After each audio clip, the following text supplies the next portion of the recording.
really did a nice job with the kids. He really did. And the kids loved it. Yeah. And it was nice to have everybody.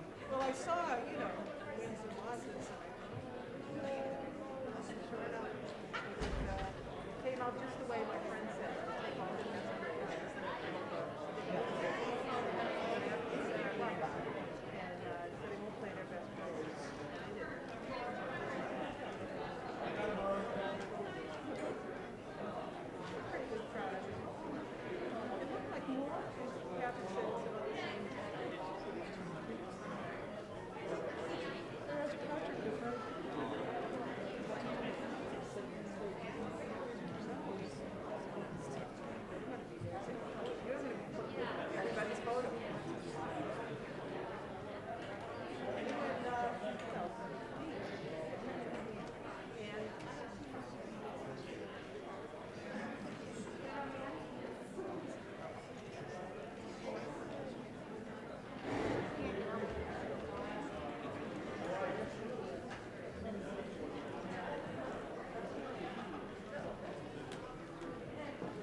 I'd just like to remind everyone that your masks, we do ask that you keep your masks on. It is a school committee policy here at East Bridgewater Public Schools. However, if you are sitting with your family, and we know that we tried to do that the best that we could, to have you be sitting with your family, and if you are with your family, I'll allow you to take them down. The speakers will be allowed to take them down, obviously. But if you have not been vaccinated, we ask that you please keep your mask on. Those of you who have been vaccinated with boosters and that are sitting close in proximity to your family members, we'll allow you to take them down, but we do ask that for the best possible reasons that we ask you to keep them on to the best possible way that you can. I know that they're uncomfortable and they get warm, but we'll do the best that we can. Thank you.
Good evening, and welcome to the East Bridgewater Public School District's second annual Athletic Hall of Fame induction ceremony for the class of 2021. I'm the superintendent of Titletown, and yes, it is great to be a Viking. Let me begin by thanking our cafeteria staff that gave up their Saturday night to be with us, and what a meal from the junior-senior high school cafeteria. And I want to thank our custodial staff, because Titletown is shining this evening. This night would not be possible without the committee, who has met and made difficult decisions along the way. Athletic Director Leonard and his team had many long nights. There are two things that superintendents get to do. One is we always get to speak first. But more importantly than that, we can have the stadium lights turned on when there isn't even a game. I hope that you tour our facilities and take a walk out to the turf. We have a beautiful building and a stadium, and I hope one day before my tenure is up, we will put lights up on the baseball and softball fields. This evening, we will hear and get to see many superstars. An MLB drafted player for the White Sox, the first woman physical education teacher in the East Bridgewater Public School System, who broke the glass ceiling for many women to follow even the top 2 spots in the East Bridgewater Public Schools today. We thank you. A softball pitcher who threw a no-hitter, a naval aviator, an EB town clerk, an EB police chief, and the current East Bridgewater Public Schools business administrator, just to name a few that you'll hear about this evening. Our own Prefontaines, those of you who know track, you know who I mean. A king man amongst princes, and many more Vikings that will be highlighted, and too many to mention, as I was told to keep it brief. However, I cannot walk away without mentioning the Gridiron's 1990 state championship football team led by a legend, Coach St. George.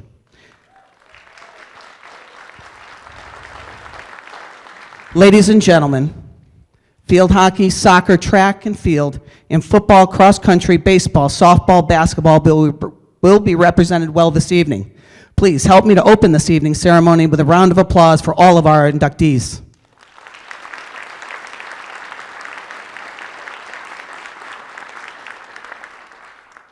I'd like to introduce our athletic director of the East Bridgewater Public School District, Mr. Patrick Leonard.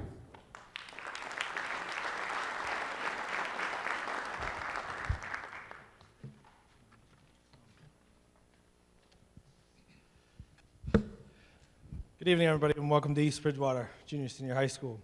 As Superintendent mentioned, I'm Patrick Leonard. I've been the athletic director here, fortunate enough for 6 years. I've been able to grow with this great community, so much that I even moved my own family to this community.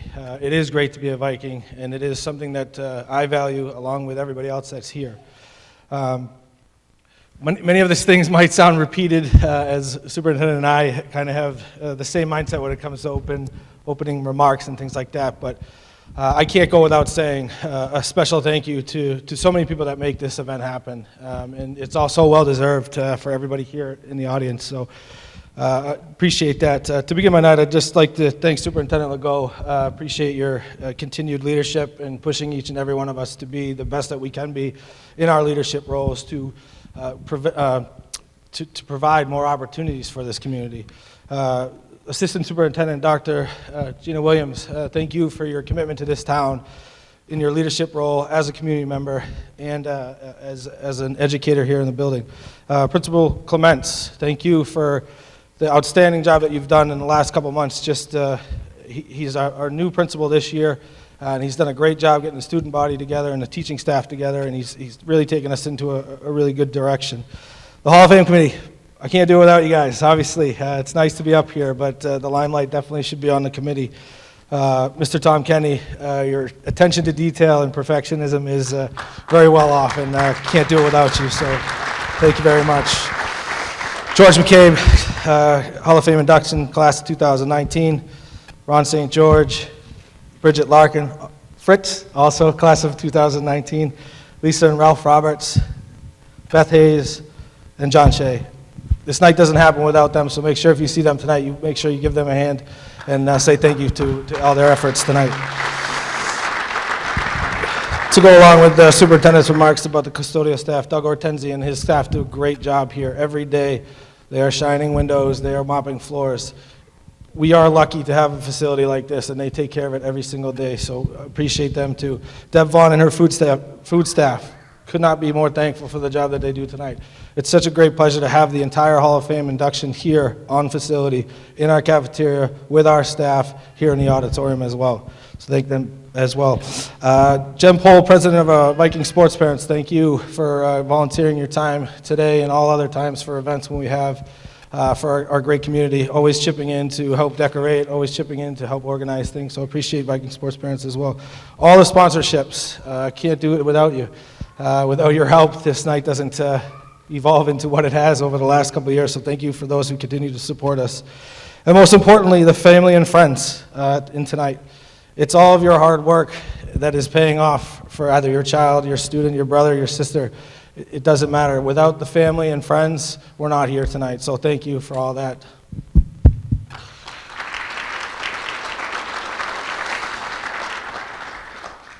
What a class the 2021 is. The induction class is represented from generations from the 40s, the 50s, the 60s, the 80s, the 90s, early 2000s, all the way up to 2010. The class is well represented from athletes from all sports: baseball, soccer, football, track, basketball, cross country, field hockey, ice hockey, cheerleading, just to name some of them.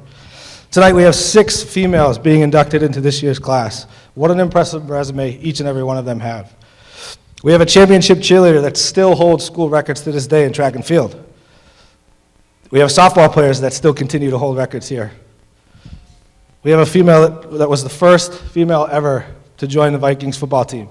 With that passion, she continued on and played professionally in women's football. We have multiple female athletes that have received first-team All-State awards, individual records, and they were key stakeholders in their leadership roles on their teams. We have a female coach, educator, who is also a part of a mother-daughter duo who is being inducted into tonight's Hall of Fame. It's an amazing feat to come and be introduced into the Hall of Fame, but it's even more special when you can do it as a family member. We have multiple female athletes that received athletic scholarships to attend their respective universities. The astonishing evolution of female athletics will be shown to all of us tonight. With their dedication and passion, these recipients have put together an amazing path for young women to follow. I would be remiss if I did not say that I would like to applaud all the females that have come from the beginning of female sports, from when Title IX started and all that thing. So I appreciate all of that. So congratulations to all the females tonight.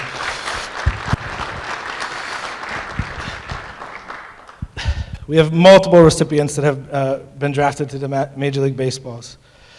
We have recipients that were halted of their passion because they serve this great country. Coaches that are part of 200 win clubs and top 10 in winningest coaches of all time. We have a recipient that was drafted to the NHL that continues to create opportunities to this day with his love and passion for hockey, even though when he was in high school, hockey was taken away from him. We have recipients that continue to educate the youth of East Bridgewater and have coached in over 500 youth baseball and football games.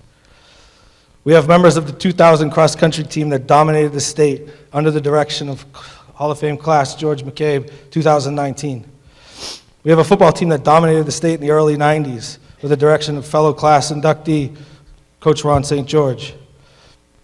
We have recipients that I myself had the pleasure of playing football with in college. In fact, there are a couple connections here to my alma mater, Curry College. Natalie and Brian, welcome back. The list of accomplishments goes on, and that will be displayed all in tonight's presentation. So I say to all of you being inducted tonight, please rise.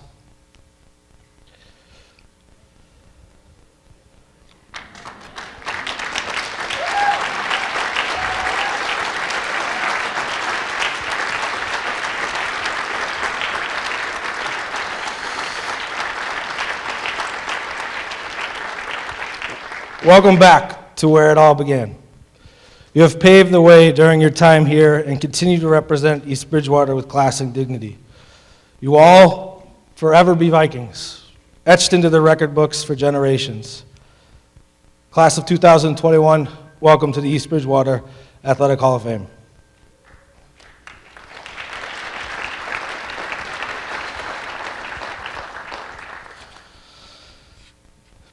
Tonight with our first inductee, captain of the basketball and baseball teams in 1993, received the Boston Globe, Boston Herald, and Brockton Enterprise Scholastic Awards, was named the 1993 Division II Baseball Player of the Year. During his collegiate years, led the nation in home runs per game, is an all-time leader in home runs at Bentley University, was a two-time All-Star, a two-time All-American, and was drafted by the Chicago White Sox. With our first induction tonight, I'd like to welcome Michael Hill.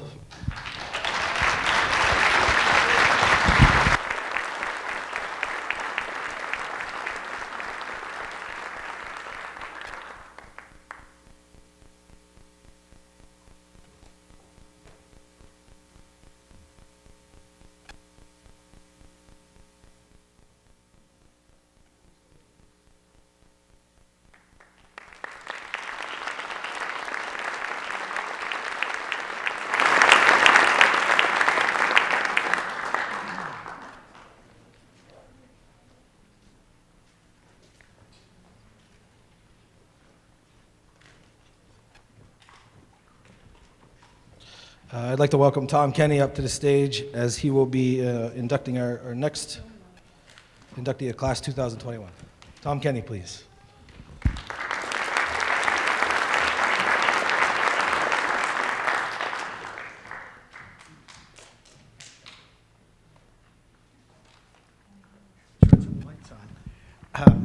Good evening. This year marks the 50th anniversary of Title IX, the federal law requiring gender equity in education and athletics. It is only fitting that our next two inductees were trendsetters that helped make Title IX a reality. Ginny Lovering, God rest her soul, was a groundbreaking pioneer in women athletics as a coach, teacher, and mentor to two generations of East Bridgewater students. Her daughter, Marcia, was the team leader in 3 different sports: field hockey, cross country, and field hockey, basketball, and softball.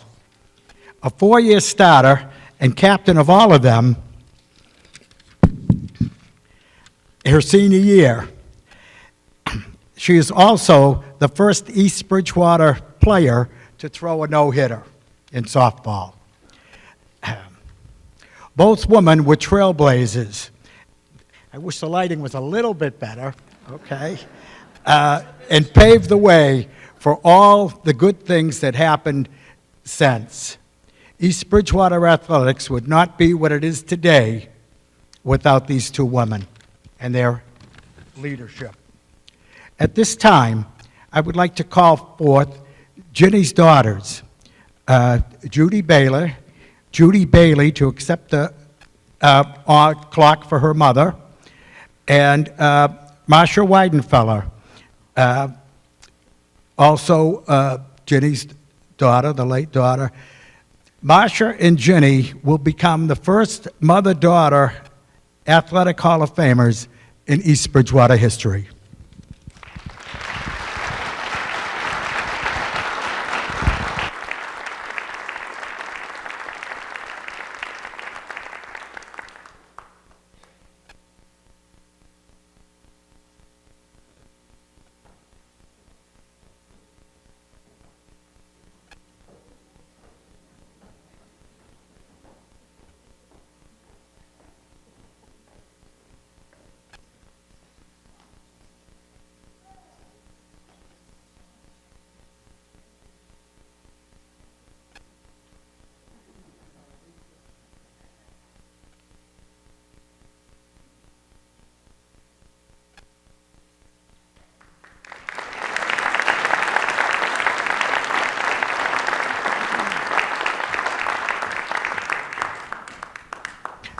Our next speaker is the newest member of our Hall of Fame committee, and a person it is my honor to call a longtime friend, Beth Hayes.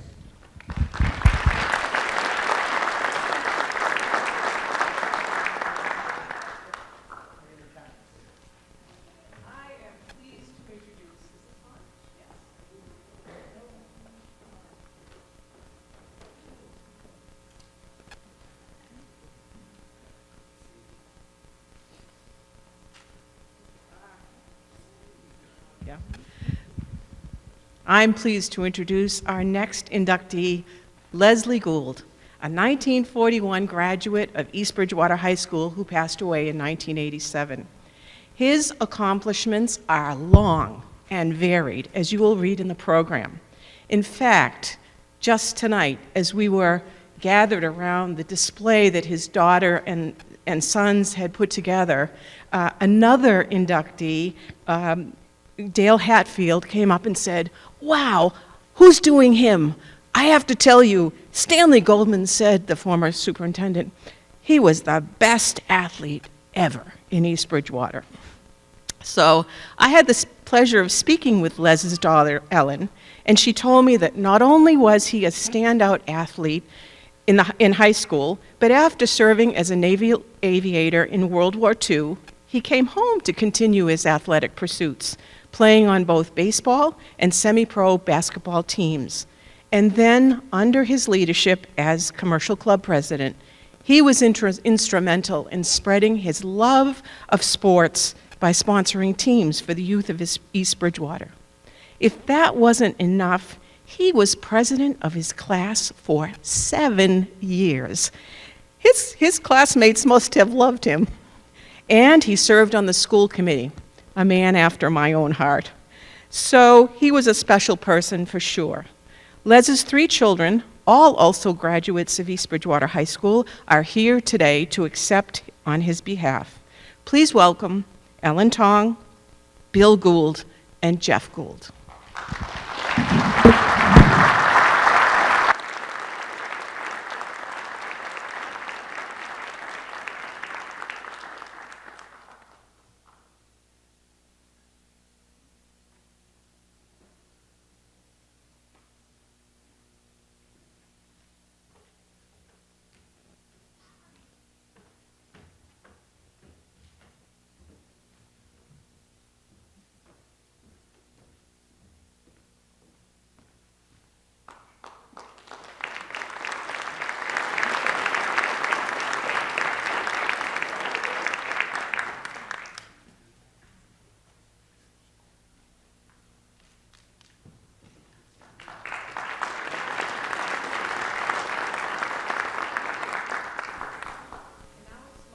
Pleasure to introduce the next presenter, co-chair of this committee, George Mccabe.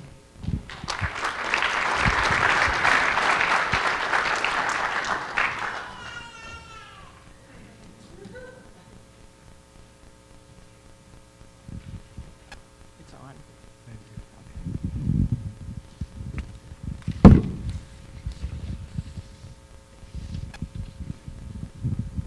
Good evening. Thank you for being here tonight. I have the pleasure of inducting the one of the first great basketball players in the history of East Bridgewater. He was a 1955 graduate of East Bridgewater High School, where he participated in basketball and baseball and led it all 4 years in both sports. He was an integral part of the 2 major tournament wins in basketball, and he was named captain of basketball in his senior year. He was voted most athletic and tallest in his class. I can attest for both, as he grew up on Elm Street just a few houses down from me. My friends and I used to observe him in awe and try to guess how tall he was. The consensus was 7 foot. I saw him play basketball several times in the old intermediate school gym, and I want to tell you, he dominated the game. That's when I decided to be 7 foot. One of the reasons I decided to play basketball also was because Bob was kind enough to show me how to shoot at an old basketball hoop on a tree in his front yard. One of the nicest Christmas gifts I ever received was an old bike that his old bike that my father painted and fixed up in his garage. It was beautiful. But when I got on to ride, I found out that the back wheel was warped, and I went down the road like this. Probably as a result of him being 7 foot. After high school, Bob went to Dean Junior College, where he played in both basketball and baseball teams and was elected the captain of the baseball team in 1957. After college, Bob joined the East Bridgewater Police Force and was appointed Chief of Police in 1964. As a chief, he was instrumental in starting a youth basketball program in EB, never forgetting how important sports were to him. I'd like to introduce Bob Doherty.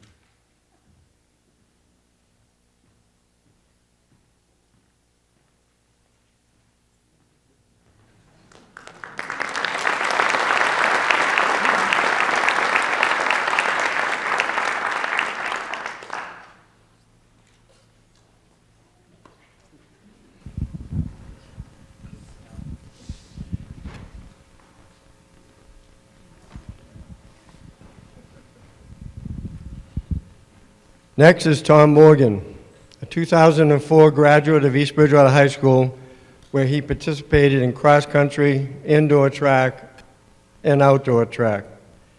I should say track and field. I'm sorry, Albie. For all 4 consecutive years, he was named captain of all 3 teams. In his senior year. While participating on the cross-country team, he was a member of the Patriot League championship teams of 2000, 2001, and 2002. He was a member of the 2000, 2001, and 2002 State Division IV state championships teams. He was also a member of the 2000 All-State finalist team and a member of the 2001 and 2002 All-State Championship teams. He was named to the Enterprise, the Herald, and the Globe All-Scholastic teams multiple times, and he was a Patriot League All-Star all 4 years in cross-country. While participating in indoor track, he was a member of the Patriot League championship teams of 2001, 2002, 2003, and 2004. And he was a member of the Division IV state championship teams of 2002 and 2003. In all 4 years in indoor track, he was a Patriot League All-Star. While participating in outdoor track and field, he was a member of the Patriot League championship teams of 2001, 2002, 2003, and 2004. Are you getting the idea? Yeah. He was a member of the 2001 and 2002 Division IV state championship teams and was a Division IV state mile champion. He placed 3rd in the All-State mile, Patriot League All-Star for all 4 years, and he was a member of the 4x-mile relay team to set a state and a school record. He also still holds the school record in the mile at 4 minutes and 20 seconds. He was also involved in field events. He high jumped 6'2" and triple jumped 42 feet. And he was a member of the state relay championship teams of 2002, 2003, and 2004. Tom attended Dickinson College on a scholarship where he participated in cross-country, indoor, and outdoor track and held 8 school records by the time he graduated and received the honor of Academic All-American. May I introduce Tom Morgan.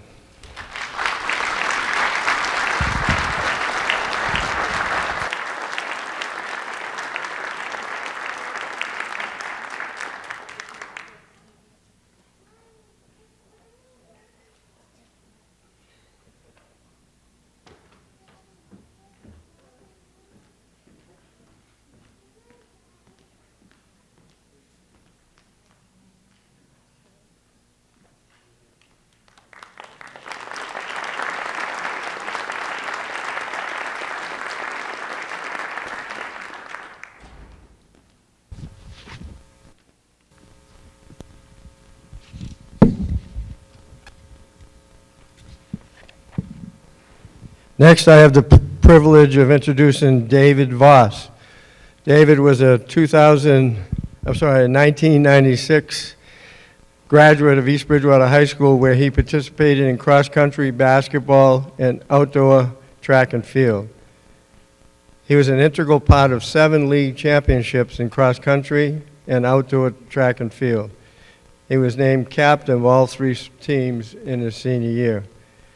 David was unique on the track team. He could run any running event from the 100-meter to the 2-mile and win it, with a possible exception of the hurdles. While participating on the cross-country team, he was a member of the South Shore League championship teams of 93, 94, and 95. He was a member of the 2000 All-State finalist team. He was a South Shore League All-Star all 3 years. He won the South Shore Principals meet his senior year. He was named Enterprise All-Scholastic Team in all 3 years, and he set the school record on the cross-country course we were using at the time.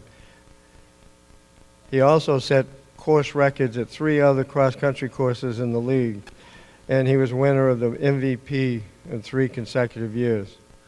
While participating on the basketball team, he was the starting point guard his sophomore, junior, and senior year, and he was captain his senior year, and got honorable mention for Brockton All-Scholastics. While participating in the outdoor track and field team, he was a member of the South Shore League championship teams of 93, 94, 95, and 96, and the South Shore League All-Star for 4 years. And he was a member of the South Shore Principals Meet Championship team in 1994. He ran one of the most unbelievable relay splits I've ever seen. He ran a 49.8 anchor leg in the 4x4 to win the 1995 South Shore League Championship. When he got the baton, the other runner was halfway, he was at the 200-meter mark, and David beat him. He ran a 156 split at the Nationals, subbing for an injured Brockton runner, which was legal at the time. May I introduce David Voss.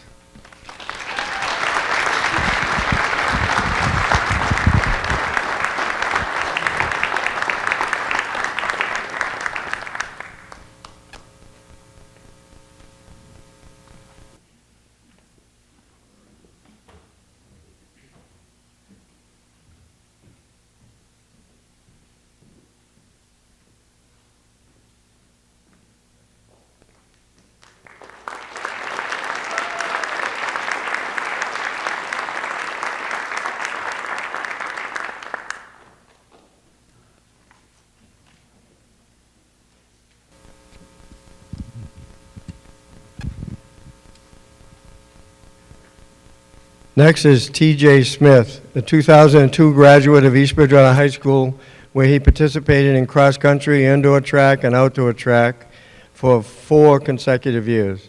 He was an integral part of 11 league championships and was named captain of all 3 teams in his senior year. While participating on the cross-country team, he was a member of the Patriot League Championships, 99, 2000, and 2001. He was a member of the 2000 and 2001 State Division IV Championship teams, and he was a member of the 2000 All-State Finalist team and a member of the 2001 All-State Championship team. He was a Patriot League All-Star all 3 years. He was named to the Enterprise, Herald, and Globe All-Scholastic team multiple times, and he was Patriot League MVP for 2 years. While participating in indoor track, he was a member of the Patriot League Championship teams of 99, 2000, 2001, and 2002, and a member of the Division IV State Championship teams 2001 and 2002. He was a Patriot League All-Star all 4 years.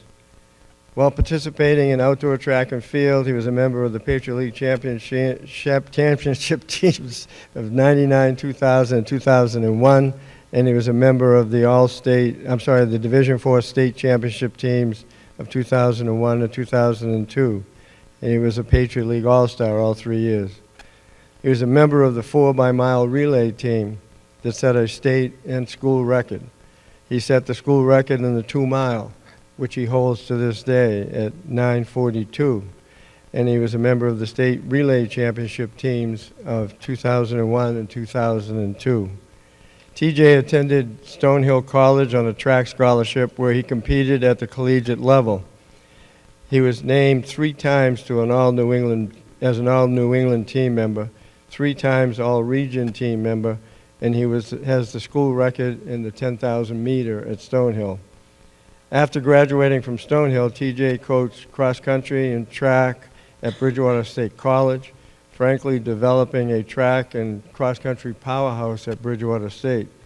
He currently is teaching and coaching in Middleborough High School, where he has rejuvenated the program there and is trying to beat the Vikings now. I introduce TJ Smith.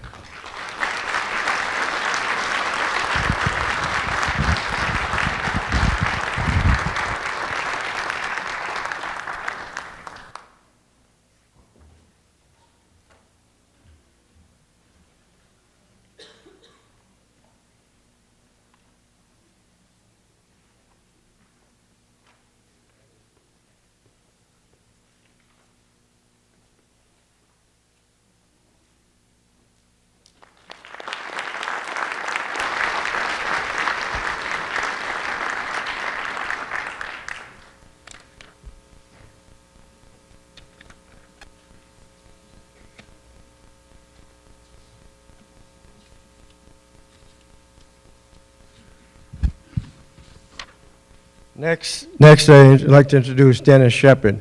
If you're starting to get the idea about the championships, keep in mind that the 3 gentlemen that I'm talking about now, T.J. Smith, Tom Morgan, and Dennis Sheppard, were all on the same team.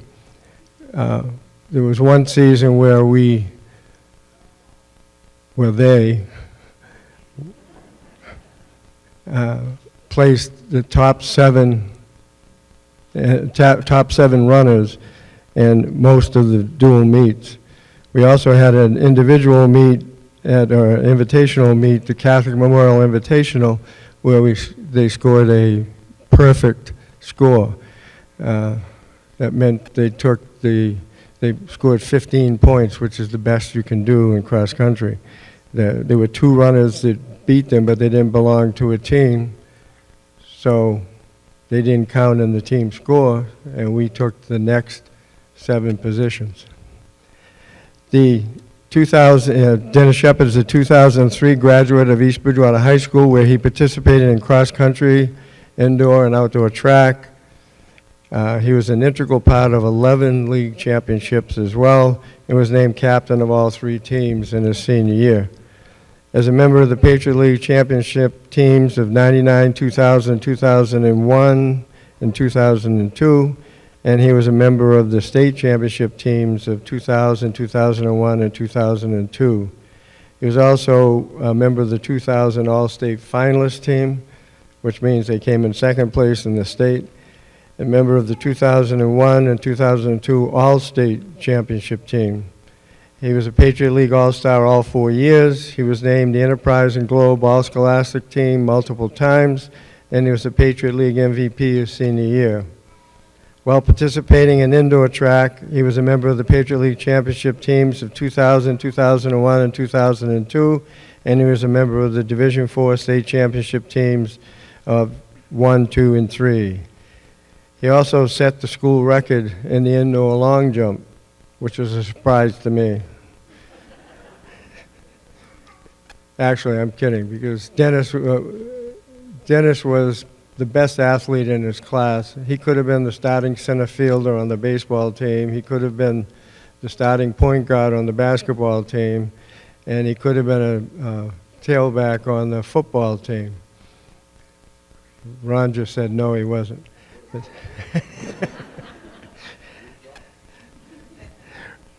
While participating on the outdoor track and field team as a member of the Patriot League championship teams of 2000, 2001, and 2002, and 2003. He was a Patriot League All-Star all 4 years. He was a member of the 4 by mile relay team that set a state and school record, and he was a member of the 4x8 relay team that still has the school record. He's a member of the state relay championship teams of 2001 and 2002. Shep attended the University of Rhode Island on a track scholarship where he competed at the collegiate level. He was awarded the All A10 team in the 800 2 times. He was named to the All New England team in the 800. And after graduating, Dennis started teaching and coaching at Marshfield High School, where he has created a dynasty in track and cross country.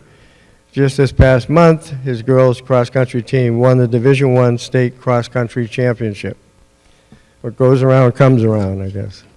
Dennis Sheppard.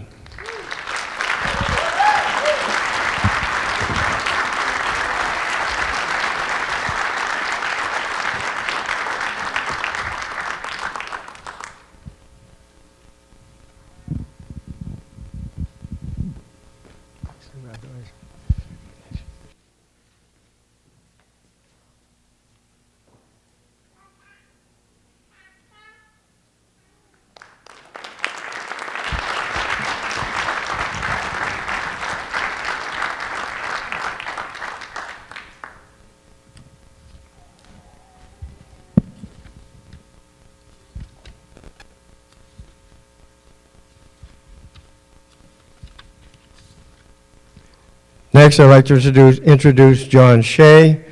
John was a 1984 graduate of East Bridgewater High School, where he participated in soccer, basketball, baseball, outdoor track and field, and was awarded Most Outstanding Athlete in his senior year. While participating on the soccer team, he was a South Shore League All-Star in 1984. He played soccer for 2 years at UMass Amherst. While participating on the basketball team, he was a 2-year starter.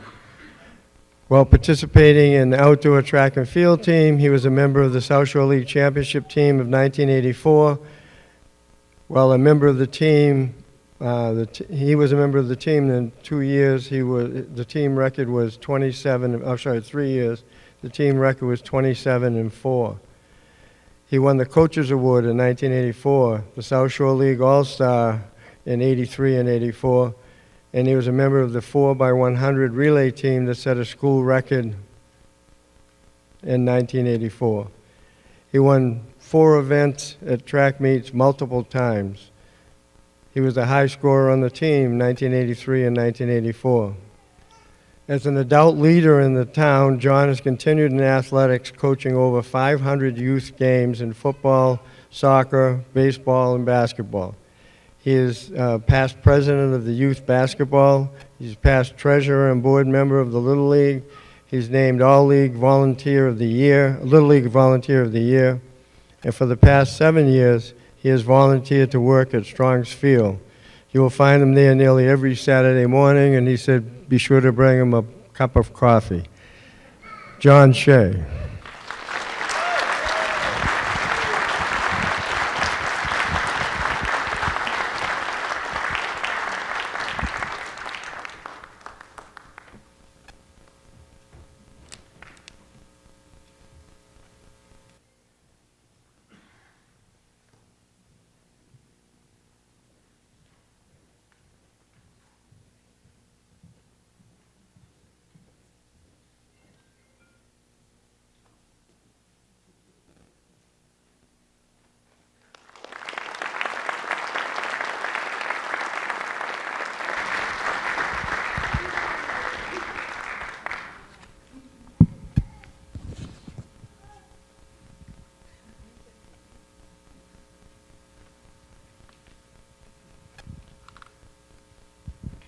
Anybody know who's next?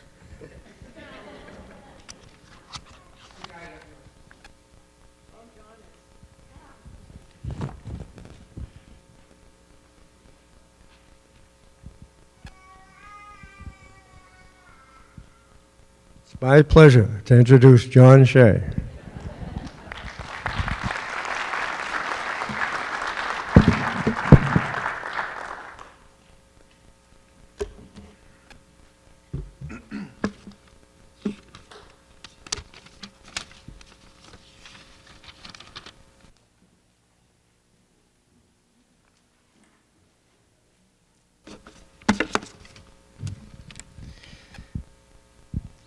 Eamon Kingman. I have been good friends with Eamon for over 40 years. As young kids, a group of us used to play baseball almost every summer day at the old Mark Connors Field, wiffle ball and basketball at Mitzi's. Hopefully our friendship continues after this introduction. Unfortunately, Eamon could not make it tonight, which means I don't have to be nice. Eamon was the most annoying, irritable, get under your skin kind of player I have ever met and played against. Even worse, no matter the sport, if there was a ball involved, he was better, smarter, and skill-wise so far ahead of everyone else. And he was sure to tell you so. I thought as he mellowed with age, he would become kinder. But as I can attest to by playing a lot of golf with him, wanting to hit him over the head with my driver almost every match. Seriously though, that being said, there is no other teammate I would rather have on my team. His best and favorite sport was baseball, where he excelled. I'd love to expand on some of his high school baseball stats, but it was like pulling teeth to get anything out of him. But I can attest to the fact that he was one of the best high school baseball players in East Bridgewater history. Eamon played for the Bourne Braves in the Cape Cod League with the likes of Barry Zito, Jeff Bagwell, and Ben Sheets. Eamon played baseball at SMU, now called UMass Dartmouth, and he was inducted into the UMass Athletic Hall of Fame, where he still ranks among the top in career marks and batting average, runs scored, hits, and stolen bases. It's my pleasure to welcome Eamon into the Athletic Hall of Fame, and I will accept on his behalf.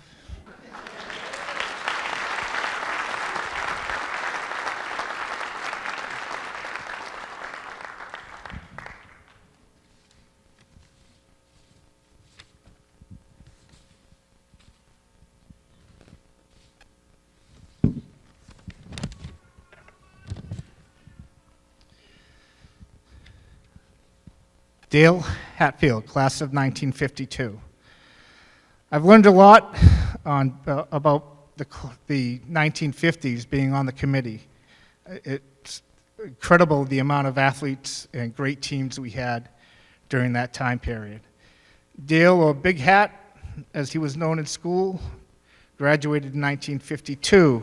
Dale played 4 years of basketball, where he was captain of the first East Bridgewater team to play in the Boston Garden and the Boston Tech tourney, where he was named to the All-Star team.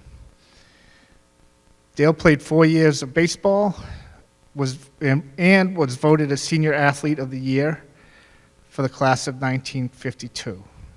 It is my pleasure to introduce Dale Hatfield into the East Bridgewater Athletic Hall of Fame.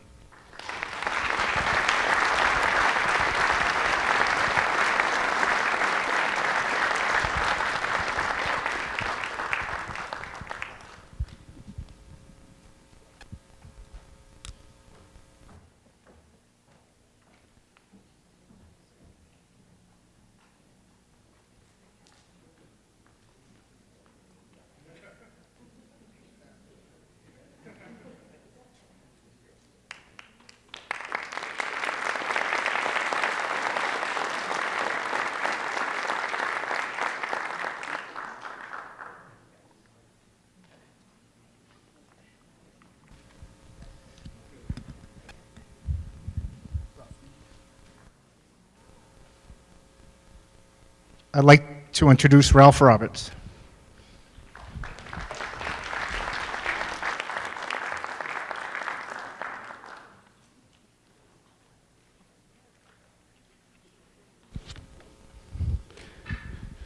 Tony Resende in the audience tonight was just telling me a story of the first time he encountered Scotty Harlow. And for those old townies here, you recall the Fernandes supermarket. Tony was working there, and off the back of the store was someone slamming pucks off the back of the supermarket, and he opened it up to see about a 10-year-old boy shooting pucks off the back of the the supermarket wall, and so that was the beginning of maybe hockey, Scotty's initial hockey story. It gives me great pleasure to welcome Scotty to the Hall of Fame, and it does for many reasons. We've been friends for about 50 years, so it goes back a ways. Scotty, first and foremost, was undisputably the greatest hockey player to ever lace up skates in the history of East Bridgewater High School. Sorry, Get, sorry, Billy, and all the others that have come through the rinks. Unfortunately for EBHS, the hockey program stopped after his sophomore year, but it did allow Scotty to excel for the South Shore Braves, which in that day was the local AAU powerhouse program. Scotty was quickly snatched up by Boston College and became the national scoring force throughout his career, tallying 105 goals, 118 assists for the Eagles. By the time he was done playing at BC, Scotty became the leading scorer in BC hockey history, and in 1986 was the finalist for the Hobie Baker Award, which goes to the top collegiate player in the entire country. He's still the school's third leading all-time scorer, and BC has had a litany of great players over the years. Scotty was drafted by the Montreal Canadiens, played for the St. Louis Blues, continued his career for 8 seasons in the American Hockey League, as well as internationally in England. I wanted to circle back to Scotty's high school career. He was more than just a phenomenal hockey player. He also captained both his senior baseball and football teams as well, playing for 2 very demanding coaches. It should be noted that Scotty knew from an early age that hockey was his golden ticket, but it didn't shy him away from playing these other sports. In short, he risked a lot, but he refused to be kept off the other arenas. In a shout out to EB, Scotty mentioned to me recently that despite the school not having a hockey program for his last 2 years, he wouldn't have traded his EB experience for anything. He reminded me that he left EB for a very short time, only to return quickly as he realized he was most comfortable in his hometown and felt tremendous support from the community. In addition, Scotty has spent the bulk of his playing career coaching, scouting, general managing numerous hockey teams and co-owning various hockey rinks. In fact, Scotty led Stonehill College for 8 years, culminating in a Division II national championship in 2006. In that span, he was also a 4-time winner of the NE10 Coach of the Year. Clearly, Scotty has given everything he possibly could to the sport, including passing on his love of the game to his children, Jessica and Matt, with Matt carrying on the family legacy with a great career himself at Brown University. He's currently working for the New York Rangers, that is Matt, as Director of Hockey Operations for their farm team, the Hartford Wolfpack. His daughter Jess has started a career in Scotty's second favorite field, education. Lastly, I think it would be remiss for Scotty's honors to not be partially shared with his mom, Helen, who did everything she could do to give Scotty the opportunities he richly deserved. So we salute both of them tonight. Thus, while Scotty is already a member of the Boston College Hall of Fame, we are immensely happy to finally welcome him into the original one to which he belongs, the EBHS Hall of Fame. Scotty.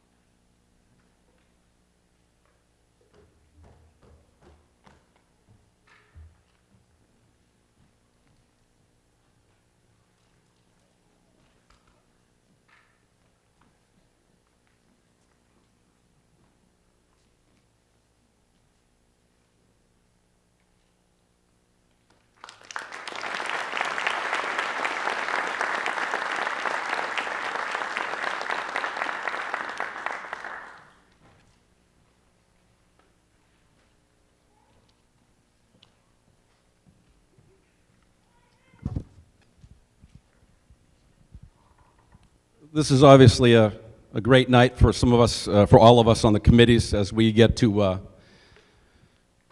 give great, we're all, I think, very in awe of the people that we get to induct into the hall. And this certainly goes without saying for the next individual that I'm having the luxury of bringing into the hall, and that is Dave Tucker. Firstly, I've had the good fortune of working with his daughter Wendy Smith at Brockton High School for many, many years. And I also had the opportunity to coach his grandson Josh in Little League many, many years ago. Dave's induction comes posthumously as he passed away in a most tragic auto accident at the very young age of 26. But tonight we get to rejoice in the athletic exploits of this cocky, dashing former Brocktonian who originally was defeated by the EB boys in a major freshman basketball tournament in the Boston Garden, of all places, while he's still playing for South Junior High School in Brockton. So I'm sure there was some good-natured ribbing. Albie, you can attest, from Albie, Loppy, and the other guys that, Dave, if you can't beat us, you might as well join us. Most fortunately for East Bridgewater, he took his skills over the border and helped East Bridgewater win its first and only state championship in basketball in 1956. In that season, he led the team in scoring, and this included 28 points in the championship game for a team that was, according to legend, hampered with the flu on game day. Those 28 points, by the way, was well before the three-point line came into effect, and scoring 28 points was an even bigger deal than it is today. We also know that truly special athletes shine when the lights are brightest, and Dave did just that. As a result, Dave is already a member of the first team to be inducted into the East Bridgewater Hall of Fame 2 years ago. But Dave was not just a great basketball player. In fact, he captained the East Bridgewater baseball team. His senior year was known to flash the leather as an impressive shortstop, third baseman, and pitcher, as well as being the team's leading hitter.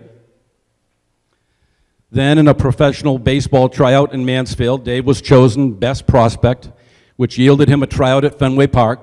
There he was signed to a minor league contract by the New York Yankees and experienced success in their farm teams in both Nebraska and in Florida. Oddly enough, Dave was hitting .391 in his last stretch of games before the Yankees, quote-unquote, shuffled the deck for financial reasons. This translation I make of it is that they decided to pay one player big money, even at the cost of squeezing out very other worthy players, like Dave in the process. This coincidentally is where we get the term damn Yankees. But even when Dave was through with the Yankee organization, he continued playing for Stoughton in the Cranberry League, and I mention this because so many athletes claim to love sport. Others show they love sport with their actions.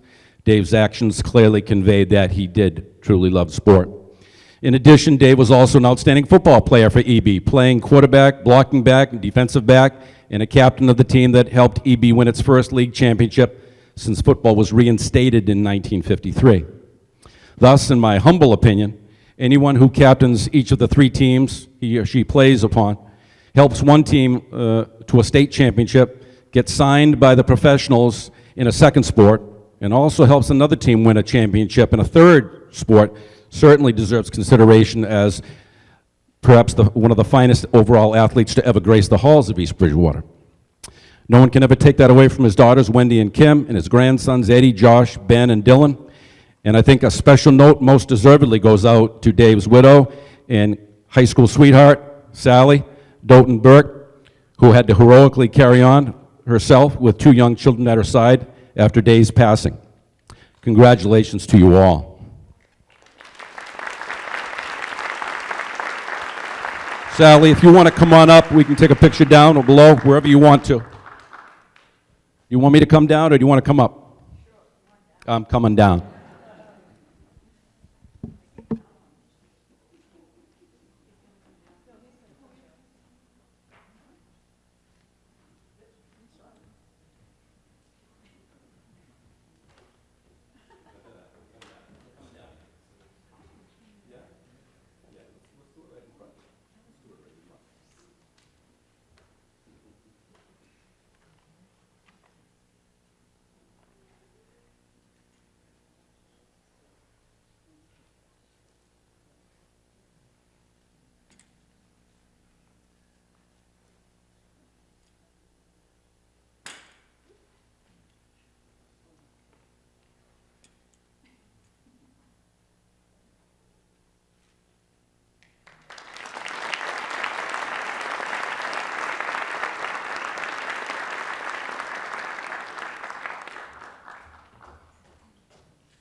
Test. There we go.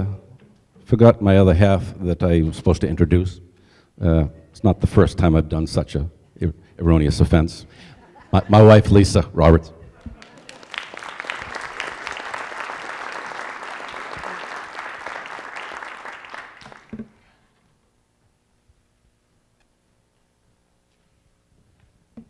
Good evening. Is this on?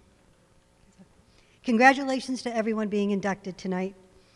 I'm very proud to have the honor this evening speaking to you about one of my favorite former athletes, Natalie West. I'm not going to talk a lot about Natalie's individual accolades. You can read them up there. I want to tell you who Natalie is as a person. I didn't get the chance to coach Natalie in the fall of her freshman year because she was busy being the first female to play for the freshman football team in school history. I had known of her athletic reputation from youth sports and knew her parents, Kim and Cam, were good athletes and would be strong supporters of Natalie. Over the next 3 years, I had the opportunity to witness the grit of Natalie West. Natalie was a 3-time Patriot League All-Star and Enterprise All-Scholastic. She still holds the record for women's shot put and is the only softball pitcher to pitch 3 no-hitters. She is also considered to be one of the best all-time power hitters for East Bridgewater High School. Natalie was voted captain by her teammates 4 times, field hockey, indoor track, and a 2-time softball captain. I reached out to some of her former teammates and learned a little bit more about Natalie. Here's a few of what they had to say. Jessica Roberts said, Natalie was the ultimate believer in the team as a whole and in each individual teammate. She was always an optimist and knew how to pick up those around her, no matter the circumstance. A true competitor at heart, she pulled out the best in those around her and always had the best sense of humor, never missing an opportunity to laugh and truly have fun without losing her passionate focus on winning and the work ethic required to be the best. Kelsey Brooks said, she was born to be an athlete. It's in her blood. She is the most passionate and hardworking teammate I've ever had, and I'm so glad she's being honored. She is most deserving. Carrie Kingman said, Natalie is the kind of teammate you could only hope to have by your side, the ultimate teammate that was always there to hype you up, make you see the best in yourself, and brought that spirit to us all. Julie Brooks, my favorite comment, Natalie gave everything, every single game. She was the heart of the team. Her softball coach, Mike Dunphy, recalls Nat's freshman year. The team lacked pitching, so that summer, Natalie set to work at becoming what the team needed. For the next 3 years, she pitched every game. They qualified for the tournament and were crowned Patriot League champions in 2003. He went on to say Natalie knew the joy an athlete feels after giving everything that she had, leaving it all on the field. For myself, she was one of the most fiercely competitive athletes I've had the pleasure to coach, yet she also had a quiet, humble demeanor, never to be heard uttering an unkind word about anyone, even including her competition. Natalie went on to play collegiate sports at Simmons and Suffolk University, where she played field hockey, softball, and lacrosse. She also went on to play for the Militia Women's Professional Football Team. Currently, Natalie lives in Bridgewater with her wife Amanda, is a professor of sports management at Curry College, and recently received her PhD in educational leadership. And if you're driving around town or in the area and you see a food truck called Flashback Frank's, stop by and give them a try. Natalie and Amanda will set you up. Natalie West, everyone.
Oh, my God.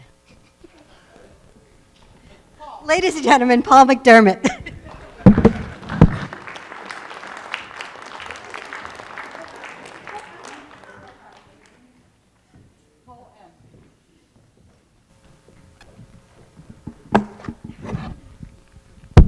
All right. Good evening.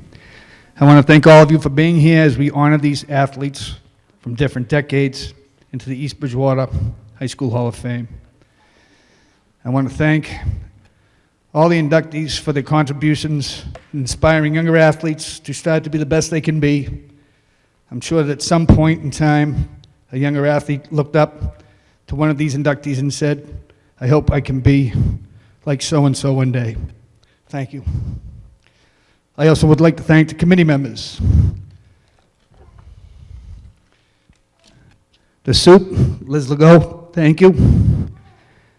Liz helped get this off the ground a couple of years ago, and is always there with the resources, direction, facilities, or anything the committee needs. Thank you very much. Thanks to Pat Leonard, the athletic director, inductee John Shay, inductee Ron St. George, Hall of Famers George Mccabe and Bridget Fitz. New grandparents of twins, Ralph and Lisa Roberts. Julian and Jaden are sure to keep them busy for the next few years and then some.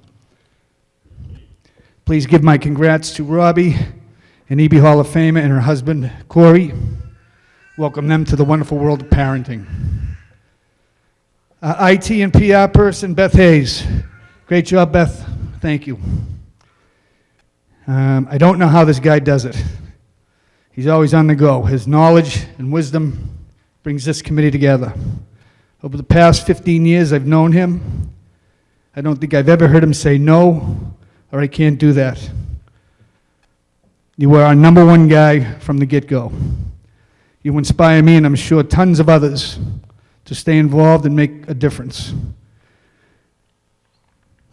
And that would be Tom Kenney. Tom, thank you. The whole committee, as we keep rolling, hopefully, for many years to come. It's such a joy to hear the stories of yesteryear from Tom, Ron, and George, and then you sprinkle in some stories from Beth, John, Bridget, Ralph, Lisa, Pat, and myself. It can become almost comical. Chemistry and a little bit of brain power equals a great group, and I think we have it. Thank you. Now our next inductee, Joe Frost. Joe is a 2001 graduate and is EB's only male 100-goal scorer in soccer, also 30 assists. And then surprised All-Scholastic 3 times, a Patriot League All-Star 3 times, and a Herald All-Scholastic in 2000. He was captain his junior and senior year. Along with his teammates and under Coach Dan Parks, he helped EB get to the state tourney 3 years in a row. Not bad, elevating the soccer team to a level that the football program had enjoyed for many years. Joe was also a point guard on the East Bridgewater basketball team from 1998 to 2001. Although I never saw him play soccer, I had the pleasure of watching him play basketball. My family had just moved into town, and there was nothing better than watching a high school basketball game at the old gym. Those of you that were there know what I'm talking about. Joe helped lead those teams to a state tournament 3 years in a row also. He may have been a 1,000-point scorer, but a broken arm his senior year put a kibosh on that goal. It goes to show you what kind of athlete Joe was. Joe also ran outdoor track. He was the captain his senior year. Over Joe's 4 years at EB High School, he received 12 varsity letters. He's always been a fan, I've always been a fan of multi-sport athletes or season, playing the sport in that season. That's probably why he was the student athlete he was. Bring the body and the mind will follow. Joe is also a member of the National Honor Society his junior and senior years. He would continue to be a student athlete as he took his trade, body, and brain to Bentley. You will see this continuing theme amongst these Hall of Famers, past, present, and hopefully future. Academics is a big part of their lives. Joe would play soccer at Bentley and become the captain his senior year. He is currently pursuing his MBA at Northeastern. I know he would want me to thank his folks, Ron and Christine, for always being there for him, whether it was town, club, high school, college, and now life. Christine, if you're here, thank you for digging up his stats, because it was like pulling teeth trying to get them from Joe. Thanks to assistant Nicole, who hopefully didn't get too lost in Joe's shadow. Thanks to Joe's high school coaches, Coach Parks, Coach Fernando, and Coach Mccabe. Thanks to the numerous teammates, friends, aunts, uncles, cousins, and teachers who helped Joe make him the man he is now. Thanks to Joe's wife, Vilma, his daughter, Victoria, who are busy holding down the fort in Abington while Joe continues his education. Joe would like to thank all of you. And without further ado, EB's newest inductee, 100-goal scorer, athlete, student, teammate, son, brother, husband, dad, and friend, Joe Frost.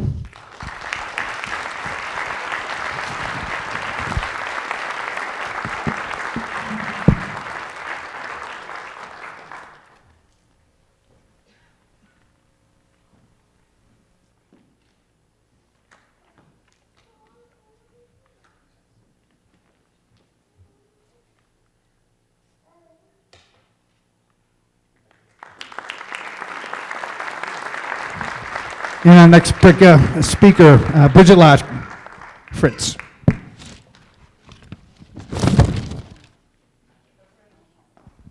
when nobody knows my name. Did I shut it off? No, it's on. All right. Welcome, everyone. As an inductee of 2019, I would like to, on behalf of all the student athletes, say thank you to our families and friends that are here, because nobody does it alone, and without you, none of us would be in here. So thank you. So our first inductee is Nicole Flood Mauger, class of 2001, sorry. She's a three-sport athlete. She played soccer, basketball, and outdoor track. As a Lady Viking, Nicole scored 81 goals, had 47 assists, and was named All-State First Team, was a Patriot League All-Star, Brockton Enterprise All-Scholastic, Boston Globe All-Scholastic, U.S. Army and Army Reserve MVP. Nicole was also captain of the girls' basketball team, and a thorn in Rockland's side, if I do recall. She was also a Patriot League All-Star. In track and field, she was captain and a Patriot League All-Star as well. She qualified for states in the javelin and the 800 meters. She holds the Patriot All-League Conference javelin record. Nicole also attended Trinity College after graduating East Bridgewater High School. As a soccer player, she had 18 goals and 23 assists. She still holds school records for most all-time assists. She was named All-Conference NESCA Team, Rookie of the Year, and Team MVP. Last but not least, Nicole is now a mother of two and a warrior. She just finished active treatment for stage 2 breast cancer earlier this year and is now thriving. She ran in 2 half marathons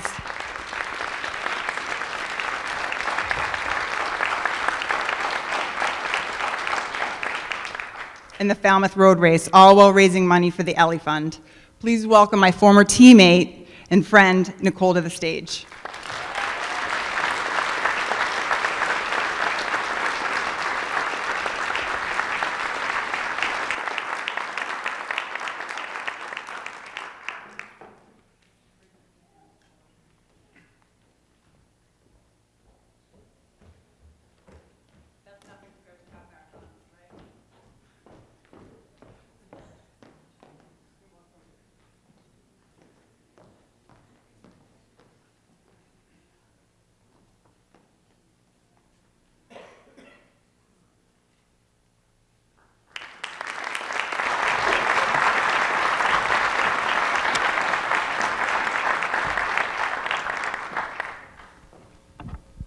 So up next we have Kyleen Carey, class of 2010.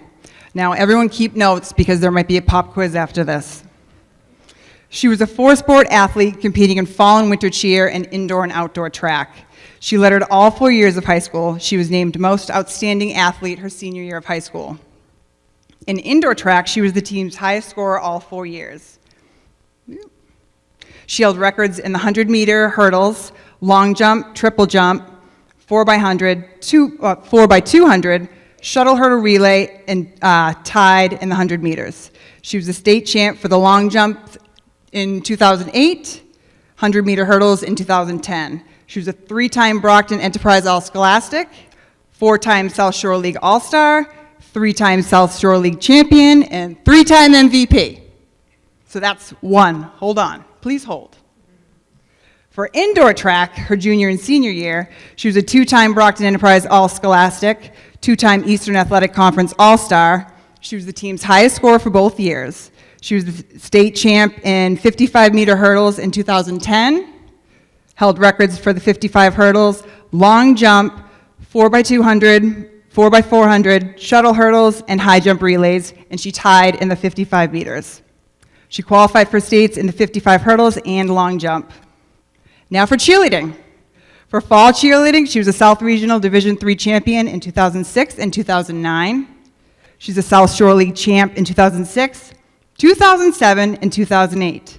For winter cheerleading, for her junior and senior year, she was a Division III state champ and grand champ, South Regional Division III champion, and South Shore League champs in 2007 and 2008. She continued her career at Holy Cross, where she lettered. She had 8 letters in indoor and outdoor track. She qualified for the NE Championships in 2011 and 2012, and those same years for the Patriot League Championship. Please welcome to the stage Kyleen Carey.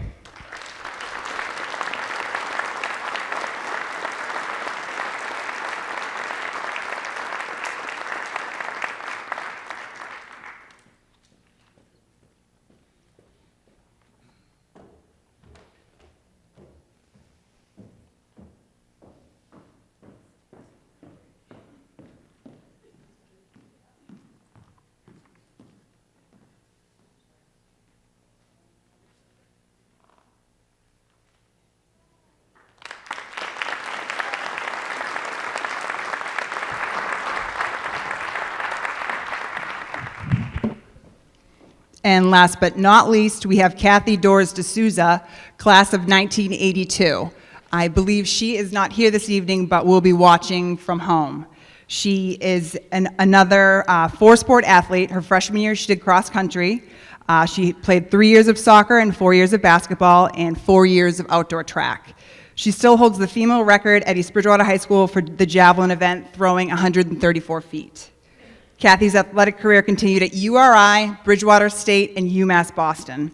She played basketball and competed in indoor track at all the schools. Kathy still holds the UMass Boston school record in javelin at 155 feet. Like I said, Kathy could not be here this evening. Do we have? Okay. So next, it is my pleasure to introduce an old friend and familiar face, Siobhan St. George.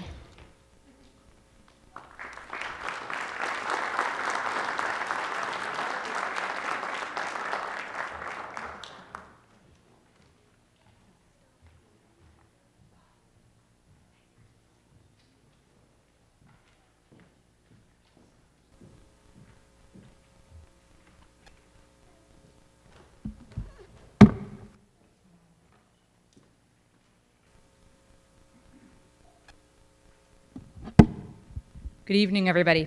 Can everybody hear me okay? I'm pretty loud to begin with. I just want to preface my remarks by saying that I speak tonight on behalf of my whole family, my late grandmother, Nina, my dad's mom, my mother, Barbara, and my younger sister, Caitlin, and my son, Micah, who is here with us as well this evening. My dad, Coach Ron St. George, son of the late Nina St. George, his biggest fan and most ardent supporter, who joins us in spirit tonight, began his love affair with football at the age of 13 on the playing fields of America's hometown, adoringly referred to by Coach as God's country, Plymouth, Massachusetts. To this day, although my parents no longer live there, When my dad is asked where he lives, he responds without hesitation and with great enthusiasm, "I'm from Plymouth." It's on the back roads of North Plymouth, the waters of the Atlantic Ocean, and the playing fields of Plymouth Carver High School that Coach St. George first developed his physical prowess, his keen nose for the game, and the intangibles that were the hallmark of his football programs throughout his storied career. A storied career built on relationships, mutual respect, fierce loyalty, sacrifice, an unmatched work ethic, and love. Yes, love. Love is not a word that we associate with a game whose sole purpose is to crush the will of the opposition. But of all the intangibles that underpinned Coach St. George's storied career, love is the attribute with which he led. Love for his players, love for his assistant coaches, and an unrivaled love for the game of football.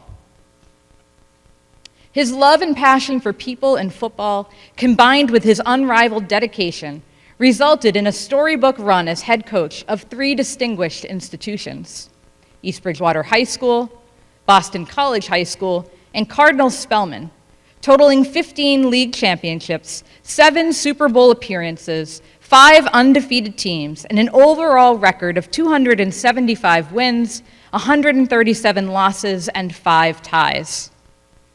My dad's most recent tenure as head coach came to a conclusion when he retired last spring from Cardinal Spellman.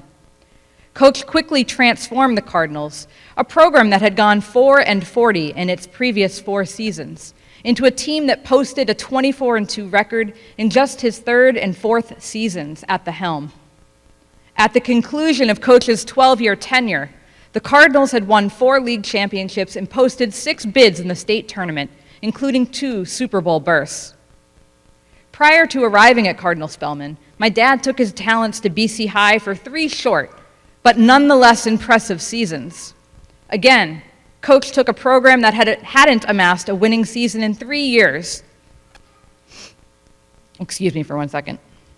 I lost my place. There we go. Again, Coach took a program that hadn't amassed a winning season in 3 years and led the Eagles to 2 league championships and 1 Super Bowl berth. Although Coach's 15 combined years at BC High and Cardinal Spellman were remarkably successful, and although he has very fond memories of his time leading these 2 programs, undoubtedly neither left the indelible mark on his heart that was inscribed by the Vikings of East Bridgewater High School. "Let's go Vikings" still echoes in my ears decades later. What a run. 25 years, 9 league championships, 5 Super Bowl appearances, 1 state championship, and most importantly, relationships forged that sustain us for life. East Bridgewater High School and the Vikings football team was more than just a job to my dad. It was a family. Whether you had my father for physical education or health classes, or you played for him on the gridiron, Coach gave you his all. And for that, he is loved, he is respected, and he is admired. I could go on for several additional minutes extolling my dad's countless accolades, from being inducted into the Massachusetts State Football Coaches Hall of Fame, to being the 9th most winning football coach in Massachusetts state history, to his numerous Coach of the Year awards from various media outlets. But instead, I find it more fitting to end my remarks by recalling a parting phrase that my dad often invoked with his players throughout his famed football career. TTLO, the tradition lives on. Dad, although you are no longer gracing the sidelines of East Bridgewater High School, Cardinal Spellman, and BC High, the tradition indeed lives on. You have left an indelible mark on the hearts and minds of countless young men, and most importantly, your daughters and grandchildren, and you have achieved the level of success about which most people only dream. Please join me in congratulating my dad, Coach Ron St. George, on his induction into the East Bridgewater High School Athletic Hall of Fame.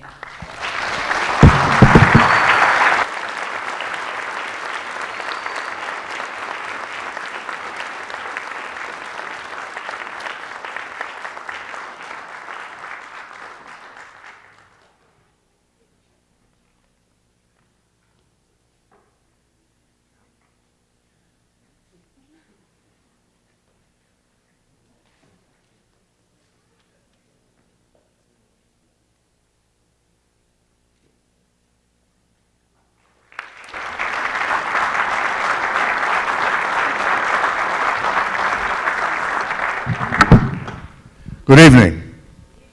If that's a little too loud, then I'll speak without my mic. If it's a little too loud, just raise your hand. I'm a little disappointed, Chev. You left a lot of stuff out.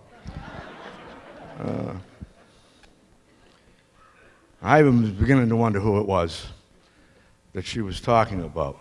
I will say that I have some vanity here, and I have to use glasses now. But I'd like to thank certain people. And you know, this has been a long evening. If you want to get up and stretch a little bit, but as you can see, I sit here in awe of some of the athletes and what they accomplished in their careers and in college. In our first induction, I'm on the committee, even though there's an error that my name's not in it, because if I didn't, well, I asked to leave my name out so you wouldn't know that I voted for myself to be inducted, all right? But there was a gentleman by the name of Don Colo that no one in this town knew about. He played, I believe, Al, in the 40s. Peace, brother, all right? He played in the 40s when we didn't have football, went to Brown University, played football there, played so well he got drafted by the Cleveland Browns and was all pro for 6 or 7 years. And nobody in town knew about him. Today we hear about the storied past of Mr. Gould and Bob Doherty. It's really very heartwarming and entertaining for all of us. I will tell you, and I came to East Bridgewater in 1972. I played at Plymouth Carver Regional High School, but I grew up in North Plymouth. Growing up in North Plymouth reminded very much of East Bridgewater. We always had a chip on our shoulder in Plymouth. Most of the athletes were from North Plymouth. And when I came to East Bridgewater, the only people that want to talk about is Bridgewater, Rainham, or West Bridgewater. Well, when we started our career, my career, we developed the culture of we're going to show the entire state that they know that there's 3 Bridgewaters, and in particular, East Bridgewater was not going to take a second seat to BR any way, shape, or form. So we came up with a motto, or I came up with a motto. As a matter of fact, what they wear on their shirts, practice shirts today, I came up with Viking pride, and they've embraced that, and they continue to do it. But when I came to East Bridgewater, you know, we were the little guys, we'll fight the big guys, and we'll see who wins. And that certainly holds true for our state championship team, who I will be coming up shortly. We were small physically, but huge in every other area that you need to play the game of football. I do want to thank, most importantly, our superintendent of schools, who recognizes the importance of health and physical education and interscholastic athletics in the total education of young people. She herself was a heck of an athlete. I believe 3 sports. I challenged her one day to a one-on-one game. She said, "What are we playing for?" "Well, if you win, I'll tell everybody you beat me." And I said, "Well, if she wins, then I'll stand up here and tell her that she beat me." With all humility, she beat my butt like a drum, over and over and over. So, with lots of humility in life, she added to it. And of course, my daughters, who are big athletes and obviously were, the empowerment of women, the renaissance of women in sports and athletics. Look at the young women that we've introduced tonight. I would like to say that something that wasn't talked about is Natalie West. Where are you, Natalie? Natalie played on our freshman football team. All right, she did a heck of a job on our freshman football team. As a matter of fact, business for chiropractors in the immediate area, a lot of our freshman males that played the sport had to attend some therapy with chiropractors. So despite her prowess in the other sports, I was surprised when she decided not to play her sophomore year. I'd also like to thank the committee, an outstanding committee of people who, he's not on the committee, but the golden boy of East Bridgewater, Al Stonkus, my mentor, all right, and my good friend.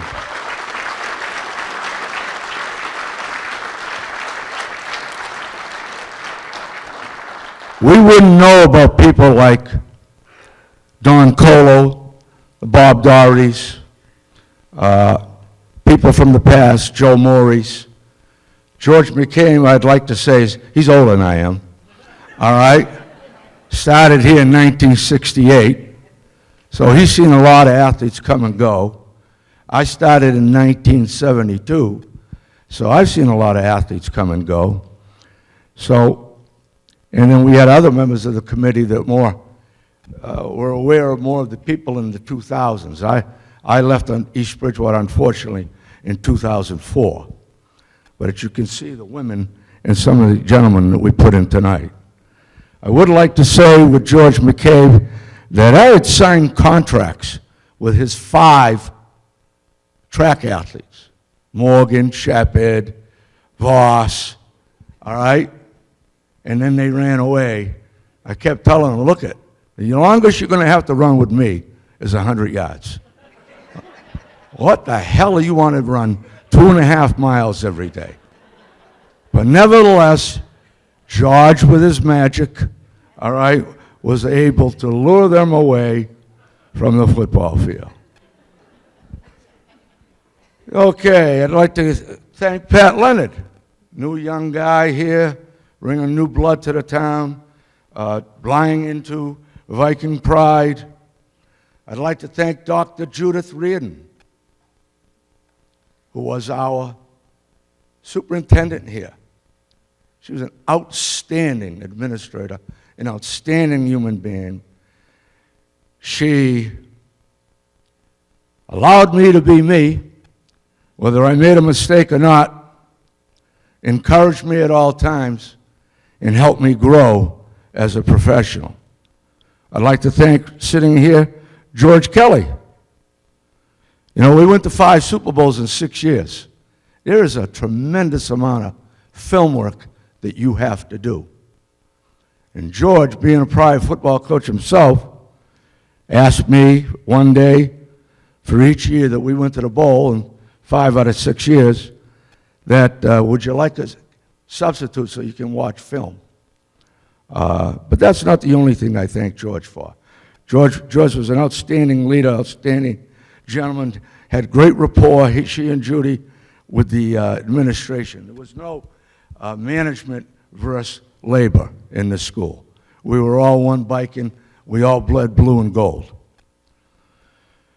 I'd also like to thank, Ginny, are you here, Kelly? Where is she? Judy, stand up. Oh, you are standing up. Okay, you're 4'11", right? I was a big believer in character formation. And people ask me, what were you entitled your success to? It was the non-football months where you work with the kids on their school citizenship, their community citizenship, their grades. You know, there's 2 reasons you do that. If you bring kids that have bad intangibles, then you're not going to do very well, especially in the game of football, where one player doesn't know what he's doing or he's not there because of poor behavior. It hurts the whole team. I had, as a colleague, Ginny O'Kelly. She worked right across the street from me, just the hallway, in the sped room. I'm surprised she didn't die with the smell coming out of the boys' locker room. But she used to complaining about it quite often. But Virginia O'Kelly was an all-star in this community. She loved, and most of them were my guys, she loved her students. She never got angry at them, and she and I constantly worked together to try to get the result that we wanted to get as a complete student, athlete, which we did. So we worked together, and I owe her a lot of credit because she helped me.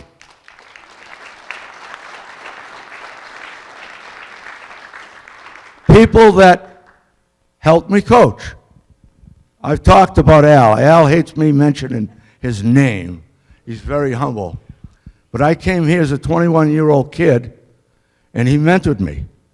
I learned an awful lot from that man, X's and O's, as well as character formation, and the model that he rolled, or the model that he happened to roll as an individual. But I owe him a ton. I came to East Bridgewater with him at the same time, where there was a number of us, where there was a lot of vacancies in phys ed and the football program. So any of the success I've had, none of us do anything alone. And I can tell you this, I wouldn't have been able to accomplish anything that I did without his contribution. I was an assistant coach for him for 7 years. He was assistant coach with me for several years in East Bridgewater and at BC High. He couldn't take, as he would call it, the concrete canyon, all right, to BC High, the drive. Going more than 2 miles for Albie was like driving cross country. I'd like to thank 2 former teachers and football coaches that helped me, as well as everybody else, develop the type of program that we had in this town. Tom Graham, his son Tim, is now the head football coach here. Tim was my water boy. I used to slap him around because he was always in the way. Because he was always in the way, all right? That's just a little joke. Where are you, Tim? All right? Okay? Tim's doing a great job now. His father, another, one of the most outstanding men I've ever met. And a lot of kids will tell you, I'm sorry I call you guys kids. You're now, what, in your 40s and 50s? But he was the type of man that would do this. We're sitting in the office prior to practice, and a kid came by, and if they didn't stop and say, "Good morning, coaches," he would get them, walk them back out to their car, walk them back into the locker room, make them say good morning, all right, and go down to the locker room and so forth. And there would be teachers say, "How do you get kids to do that?" Easy. We ask them. But Tom Graham, Mr. Character Formation himself, he came to me in 1980. He had lost his job at Abington because of Proposition 2.5. Had a lot to do with our success, and I would be remiss not to mention him. Gordy Ross, who's passed away, taught at the junior high, was my freshman coach for years. He put Mccabe out of business. When Mccabe decided to coach boys soccer, Gordy would meet with all the incoming freshmen down at the junior high and recruit them to play football, all right? There would be hardly anybody that was going to play soccer. Gordy was great. Gordy had a similar resemblance to Fred Flintstone, all right? When we were at BC High, Gordy bought a Fred Flintstone outfit. And as we came out to practice, the freshman team, the varsity, he was hiding behind a bush, all right, on Halloween. And he jumped out yelling, "Yabba dabba do," all right, with Fred Flintstone outfit. God bless you, Gordy. I loved Gordy. He loved me, and he loved his students. I'd also like to thank Fred Cushing, who's not here, all right? Fred coached with me for years during that whole tenure of 25 years. He went to me with BC High. Gordy went with me to BC High.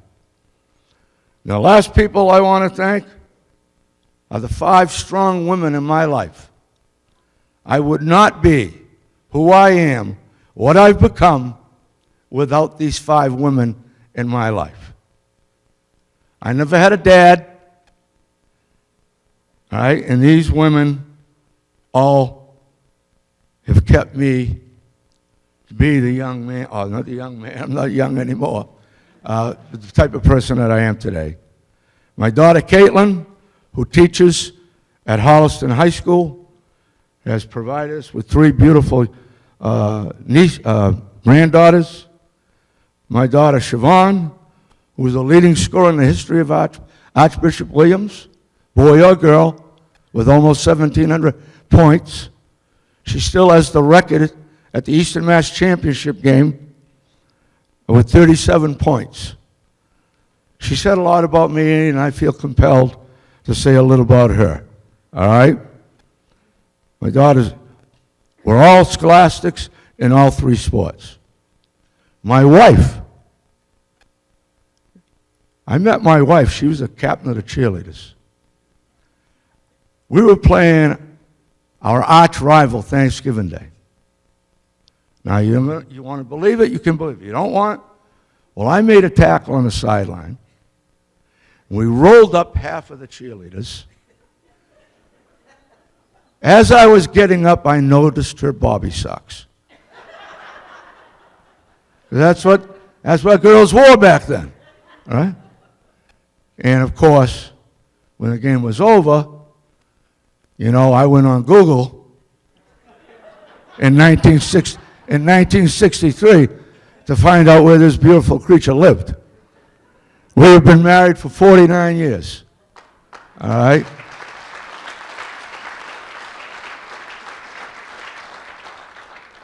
She's as beautiful as the day I married her. And she has kept me in line. As a matter of fact, before I came tonight, she examined me from the front, sides, and back to see if there was no food on my suit, no beverage on my suit, on my lips, whatever. And then the 2 most important women in my life when I was a kid. All right? When I was a month old, we went to live with my grandmother, who couldn't speak English. All right? The only English word she could say till she died was son of a beach. All right? In other words, I learned Portuguese. And I had a hard time with English in the 1st grade because all that was spoken in the house was Portuguese. She was an outstanding woman with 9 children, just a beautiful human being. And then my mother, Nina. I would definitely not be the person I am today without Nina. I didn't have a dad. My mother provided nurturing and the hammer. All right? When the Board of Health, all right, needed to appear in our house, Nina was awesome. All right? I remember coming home my sophomore year. She said, how'd practice go? I said, I don't know, man. I don't know if I'm going to start this year. Oh, hell's blazing, missiles blowing all over the place. What the hell are you doing conceding? But this woman nurtured me and provided discipline when I needed it. I was a young fellow, just like anybody else. Young, immature, full of life, not always making the best decisions. So I thank her. And I thank you for listening to the people that I have been very important in my life and continue to be important in my life.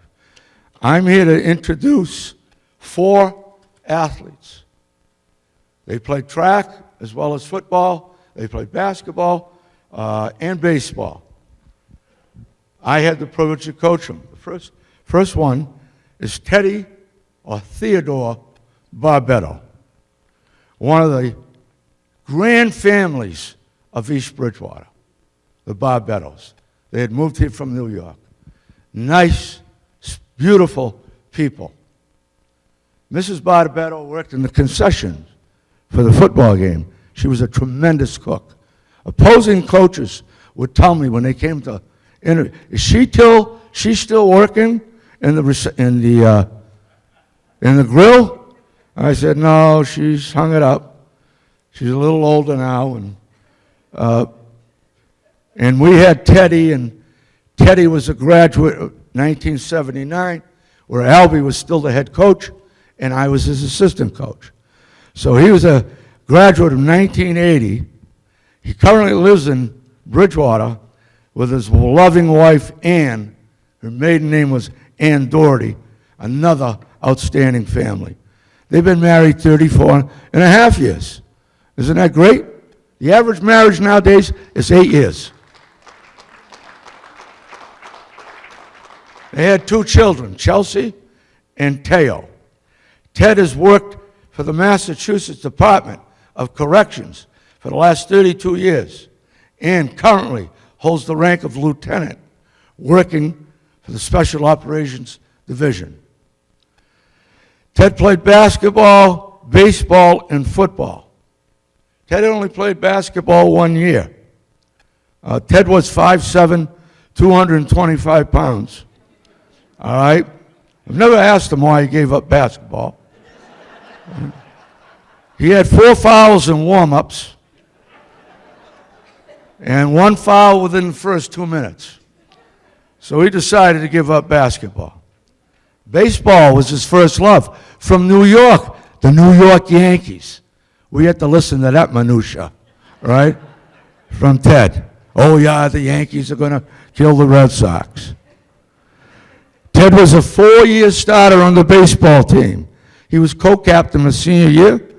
He made the South Shore League All-Star team that year as well, and he was known throughout the league.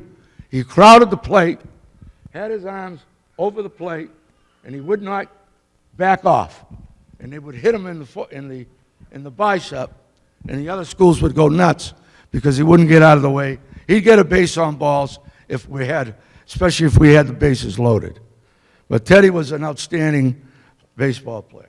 As a football player, Teddy started 3 years, sophomore, junior, and senior years. He was a captain of the 1979-80 team. He was a 2-time All-Star in the South Shore League, junior and senior year. He was selected to the Brockton Enterprise 1979 All-Scholastic Football Team. Teddy received the Coca-Cola Helmet Award in 1979. They had to send it back because it was too small, because his head was too big. All right? Ted was also selected to play in the Shriners All-Star Football Classic, which was the best players in the state of Massachusetts playing for Shriners that donated money to all the hospitals. All right, so that's that's Ted Barbedo, and I know that he's willing the next time, Pat, that we need a 7-man sled, because I think that was his favorite piece of equipment that we had. I mean, his legs were like jello and be throwing up all over the place, but Ted Barbedo.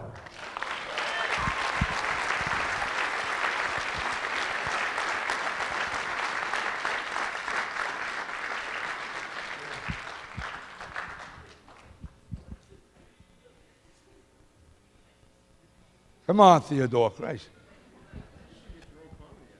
Huh?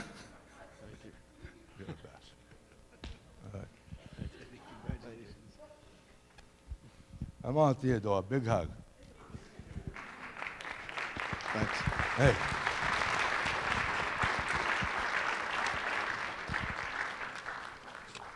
Again, I know I won't beat Mccabe. He always hogs the time, but the next student athlete I'd like to is Brian Morrow. And interesting about Brian Morrow, his dad, when I took over the program in 1980, was my first captain. Tom, are you out there? Where are you? You got a hat on, you got a mask on, no hair. No wonder I didn't recognize you. All right. Okay. Let's talk about Brian. He was a 2004 graduate of East Bridgewater High School. He is currently living in New Hampshire, live free or die, with his wife Kathleen and his children Tom Jr., I assume he's after Tom Sr., all right, and Charlotte. As I said, his father was Tom, and Tom was the captain of my 1980 team as well. Brian played football, indoor track, and outdoor track, and he was a captain of all three of those teams. In track, he was a three-time South Shore League All-Star, three-time South Shore League champion in the shot put, two-time league champion in the discus, three-year Brockton Enterprise All-Scholastic, third team New Balance All-American in the shot put, two-year New England champion in the discus, junior and senior year, 1 year New England champion in the shot put his senior year. Currently, he still owns the school record in the shot put of 57 feet, 5 inches, and discus at 165 feet, 7 inches. His football resume: he was two-time South Shore League All-Star, junior and senior year, three-time Brockton Enterprise All-Scholastic. His senior year, he was chosen to play in the Shriners All-Star Football Classic. And we had just started, when I say we, I'm on the Mass State Coaches Executive Board, a Super 26 team in the state of Massachusetts. And he was the first player from East Bridgewater to be selected to the Super 26 team that year. Brian went to college with Pat Leonard. He blocked like for Pat, but Pat was too slow getting to the line of scrimmage. Were you a running back? No. At Curry, he was a 3-year starter. 2 years, he was the first team all-conference lineman in the boy division. 2 times New England Football Conference All-American offensive lineman. 3rd team in the All-American, he was an All-American junior year. At Curry, in his 4 years, they won 4 New England Football Conference titles, 4 NCAA Division III appearances. They were nationally ranked 3 years. 2005, they were ranked 20th in the country, 6th, 21st, in 07, 19th. His teammates and he accumulated a record of 44-6 during his tenure at college, and just recently, in 2021, the seniors on that team, as well as Brian, were recently inducted to the Curry College Football Hall of Fame. Without any further delay, Brian Morrill, who's a mere shadow of his former self, all right, looks great, is great.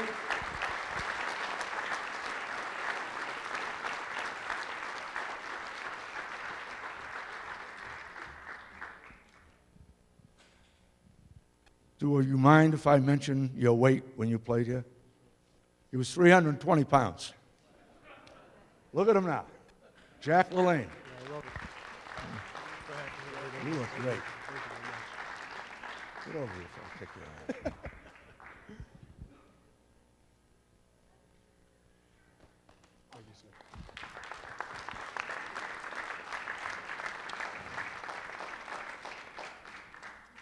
I just learned something new about this athlete tonight.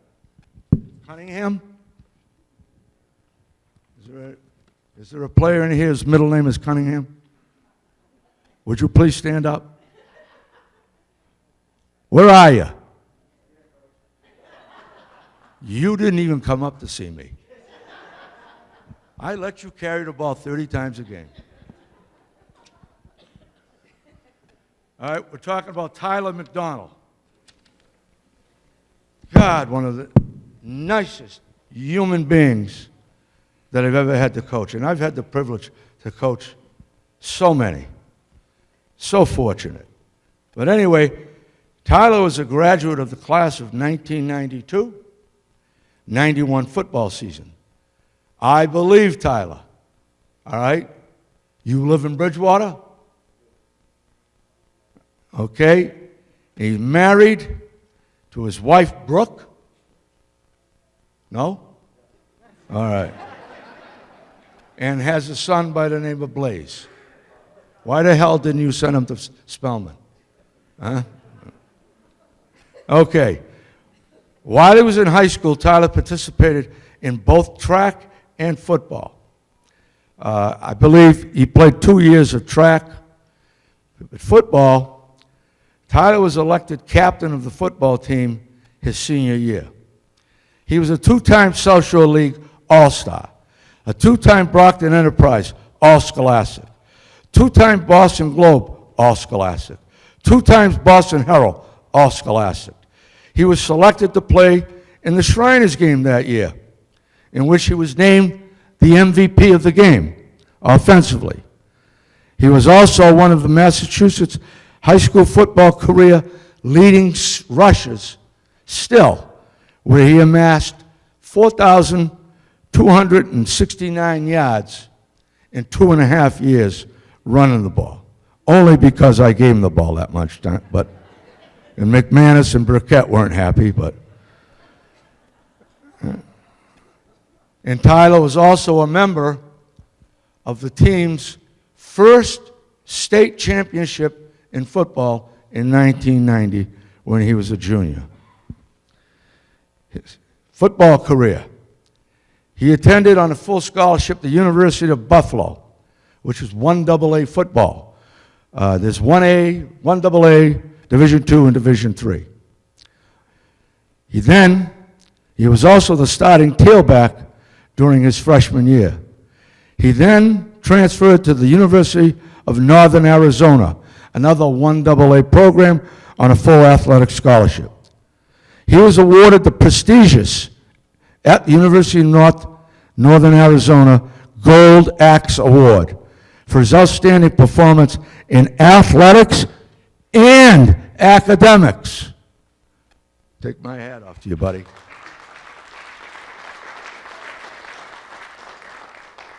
Tyler graduated from Northern Arizona University cum laude with a bachelor's degree, with a bachelor's of science degree. All right? No further ado. Tyler Mcdonald, who used to stand on the sidelines when I took him out, wanted to carry the ball 50 times a game. I didn't let him.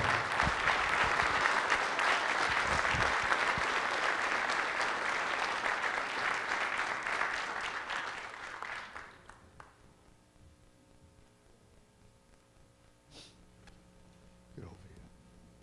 You haven't come to see me, nothing.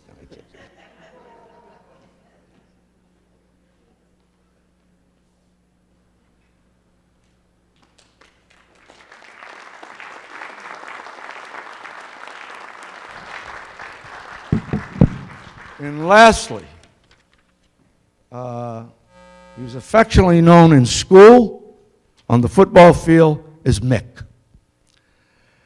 And Mick is Brian Mcmanus. I noticed, and I looked at all these young men's quotes in their yearbook. And his quote was, "Just win, baby." Now that was Al Davis, who was the president and owner of the Oakland Raiders that he got from. But that was Brian in a nutshell. Whenever he played to win.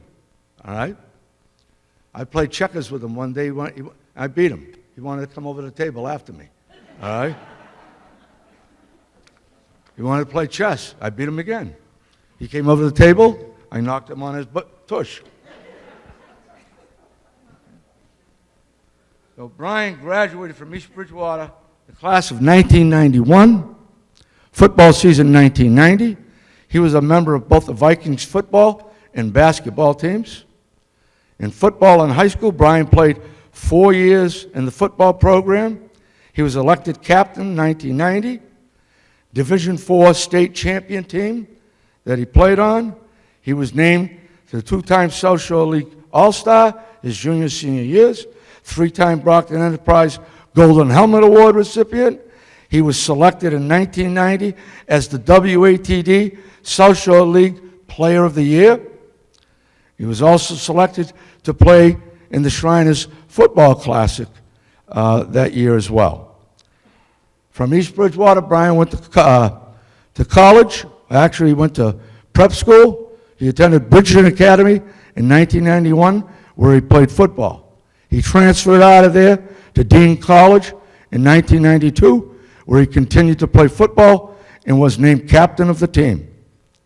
He then transferred to AIC, better known as American International College in Springfield, and played football, where he currently still holds the record for the most field goals in one game, where he had 4. Brian graduated with a Bachelor of Science in Criminal Justice. His senior year, to tell you the type of prowess he had as a kicker. With my 1990 team, we opened the year with Hamilton Wenham. I pulled my captains in, and I said, look, we've only got 8 games. Nobody would play us. But Hamilton Wenham's call us. And I looked up the Hamilton Wenham. They were 9-1 the year before, and they had 10 starters back on sides of the ball. So I told the captains, it's up to you guys. You want to play them or not? Because one loss in football, unlike basketball and baseball, you don't go to the tournament. So the kids chose to play him. Make a long story short, all right, we were ahead 12-0 at halftime. We let up a little bit. They came back, made it 12-12. We got the ball back with about 2 minutes left. We threw the ball to Willie Lawler over the middle for about a 35-yard gain. Brian came in with 33 seconds left in the game, kicked a 37-yard field goal. We won 15-12. 9th game of the year, we played Rockland. We were undefeated, they were undefeated. They were big. I mean, real big. Just the other day in the paper, I noticed one of the tackles, Brian Chamberlain, he's the head coach at Braintree. He was 330 pounds in high school. We had Tony Farini blocking him at 167 pounds. As a matter of fact, the other guard was Jay Trombley, affectionately known as the Pelican. And Tony Farini was known as the Limp Linguini as well. They were arguing going into the huddle of whose guy was bigger. They were both 165 pounds. But the grit and the character my guys showed was unbelievable. We won in overtime 10-7, and guess who kicked it? All right? And then we played in the Super Bowl against Mattion, who was undefeated, who stud back, Danny Lupo, was the state leading scorer, averaged 17.3 yards a carry. The line was 240 up front. We had a 150-pound nose guard. Tony Farini, the Limp Linguini, was a defensive tackle. The other defensive tackle was George Simmons at a whopping 190 at that time, and we beat them 16-8. And we held Danny Lupo to 17 yards rushing for the game. Your Division IV state champion football team, who we're about to announce, accomplished that. I've never seen a group of people in any sport galvanize a community like those young guys did. Not so young anymore, are you, Tyler? All right? I could probably beat you in a race now. All right? They met us at the West Bridgewater line with 2 flatbeds. They brought us to the center here. What's that called? Yeah. So the team was up in I was up in it. I felt like Freddie Mercury. All right? For those of you who don't know who Freddie Mercury is, he was the lead singer for Queen. And when they had that outdoor concert of thousands of people, I mean, I think half of the town of East Bridgewater was there. All right? I mean, they galvanized the community like none other that year. And I take my hat off to them every day, because even some of the coaches were with me, if you saw them out of uniform, you would have thought they were George Mccabe's cross-country team. All right? No joking aside. So anyway, I'd like to introduce, and my 42 years of being a head coach, hard to believe how fast time goes. The best all-around football player I've ever coached is Brian Mcmanus. Ladies and gentlemen, Brian Mcmanus.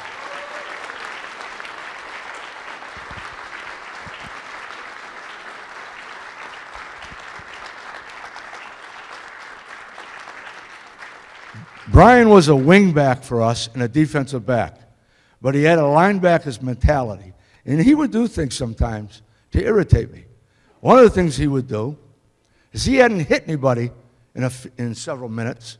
He would purposely let the receiver catch the ball so he could lay him out. All right? Brian Mcmanus.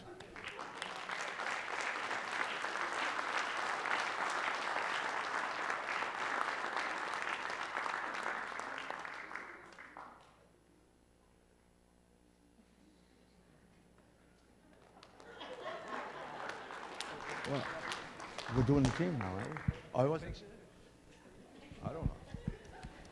Hey, you've had me up here for an hour on a half-hour pay.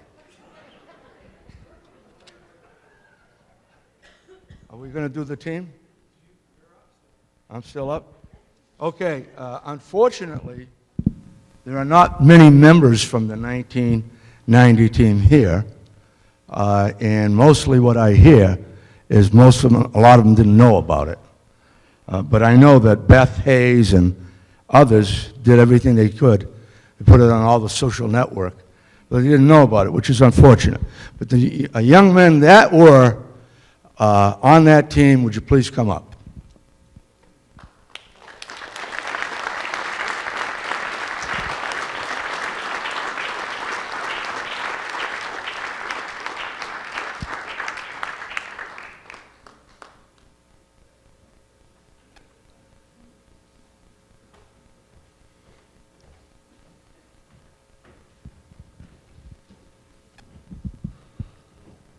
You guys will just stop here for a second.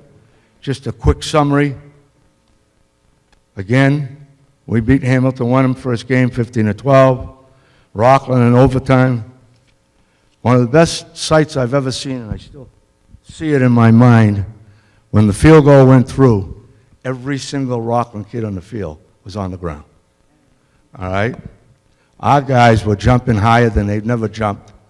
As a matter of fact, the fullback on that team, Darren Burkett, who's now a principal down in Naples, Florida, came up to me and says, Coach, let's get the hell out of here before they change their mind and play and want to play longer. You remember that? Yeah. All right, so, and then they capped it off. And I think we had the entire bleacher section at Boston University from East Bridgewater there that day to watch these kids do what they did. I have a tremendous amount of respect and admiration for them. They were what you call real alpha males, but alpha males with class and dignity and self-respect. But these kids could hit all day. A lot of today's kids, they don't want to hit, you know, except maybe in the games. But these guys, they worked so hard. They were so good. And in the end, you know, we gave the ball to Tyler a lot. Mick made a couple big passes in that game. Well, actually, one for a touchdown pass just before halftime. And then he kicked the field goal to make it tough on them to come back and beat us, 16-8.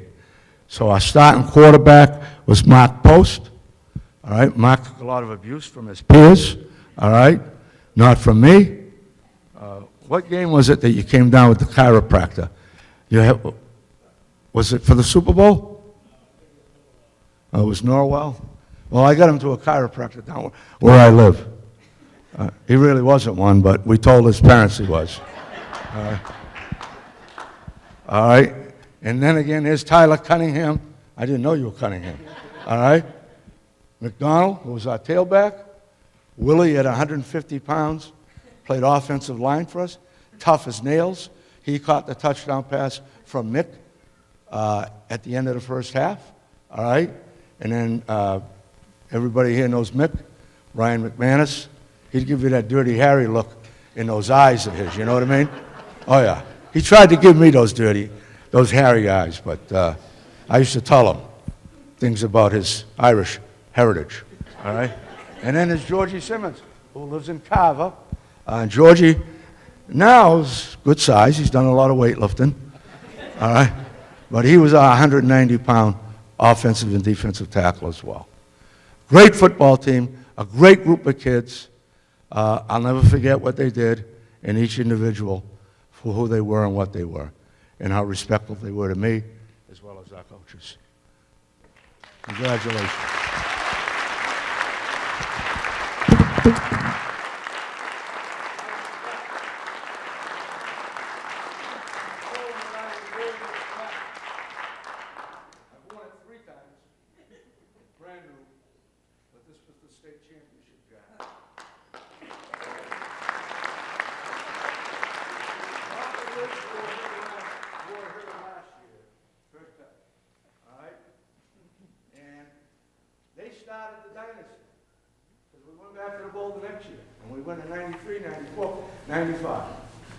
These guys started it, created it, and the other people lived by it. All right, okay.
That concludes tonight's event. And again, thank you again to the committee for everything that you've done to put this show on tonight. And congratulations to all the inductees of class of 2021. Again, you are etched in the record books forever here at East Bridgewater. Please enjoy the facility, take some pictures. We left the lights out on the turf for you all to take pictures if you'd like as well. So congratulations again.